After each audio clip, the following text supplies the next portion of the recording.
বন্দই মা দুর্গে নাশ দুর্গতি মহর তব ভয় পয়রে কটি নমস্কার ন আসিবা পদ মান দিয় মাতা কহি গদ গদ হয়ে তাহা লেখিব মুহি মুহতি মূর্খ পুଣି ଅଟେ ଜ୍ଞାନହୀନ କବିଙ୍କ ପାଦ ରେଣୁକୁ ନୁହଁ ସମାନ କେବଳ ତହ ପାଦରେ ଭରସା ରଖିଣ ଲେଖିବା ପାଇଁ ଆଗ୍ରହୀ ହୋଇଅଛି ରାଣ ହନୁମାନ ଦେଉ ପରେ ରାମ ନାମ ଗାଇ ଏକା ନିଶାସକେ ଗଲା ସାତ ସିନ୍ଧୁଡ଼େଇ ସେହିପରି ତବ ନାମ ଧ୍ୟାଇ ମୁଁ ହୃଦରେ ଲେଖିବ ଗ୍ରନ୍ଥ ଘଟି ଚିତ୍ତରେ ବିଚାରେ ଆଜିକାଲି ଘର କଳି ହୋଇ ଉପସ୍ଥିତ ଜନମାନଙ୍କୁ କରୁଛି ଭବେ ଅକଳିତ ଅନ୍ୟାୟ ମାର୍ଗରେ ପରିଚାଳନା କରୁଛି ପ୍ରକୃତ ସତ୍ୟ ପଥରେ ବାଡ଼ ପକାଉଛି ନିର୍ମଳ ମନ ନିର୍ମଳ ସ୍ୱଭାବ ଯାହାର ତାହାକୁ କରୁଛି ଘର କଳି ହରବର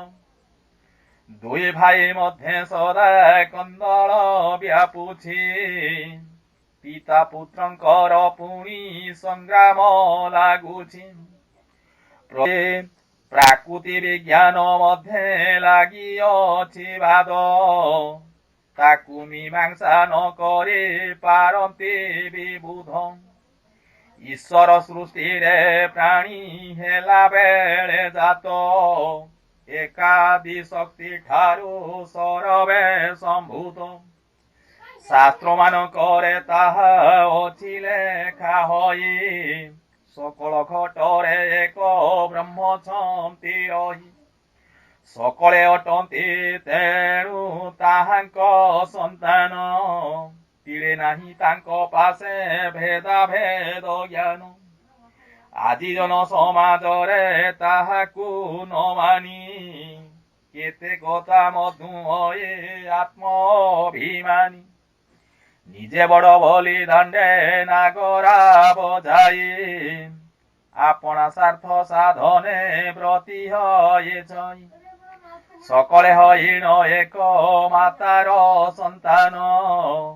ସାତ ପରଠାରୁ ହୋଇଛନ୍ତି ନିମାନ ସେହି ଭେଦଭାବ ଦୂର କରିବା ନିମିତ୍ତ ଏହି ଶାସ୍ତ୍ର ଘଟି ମୁହିଁ ଲେଖୁଅଛି ମାତ ଆଦିବାସୀ ହରିଜନ ପୁରାଣ ଜାନାମ ଜାତି ଭେଦାଭେଦ ଜ୍ଞାନ ଘଟି ସବୁ ଭ୍ରମ ସକଳେ ଏକା ଆସନେ ବସି ଏକ ପତ୍ରେ ଜାତି ଗୋତ୍ର ଭେଦାଭେଦ ନ ରଖି କିଞ୍ଚିତ କିପରି ସେ ଶ୍ରମ ମୋର ହୋଇବ ସାର୍ଥକ ମାଗୁଛି କର ପ୍ରସାରୀ ପାଦେ ମାଏତକ ଏହି ଅନୁଗ୍ରହ ସଦା ରଖିଥିବୁ ତୋହି ଅଧମ କ୍ଷେତ୍ର ମୋହନ ମାତା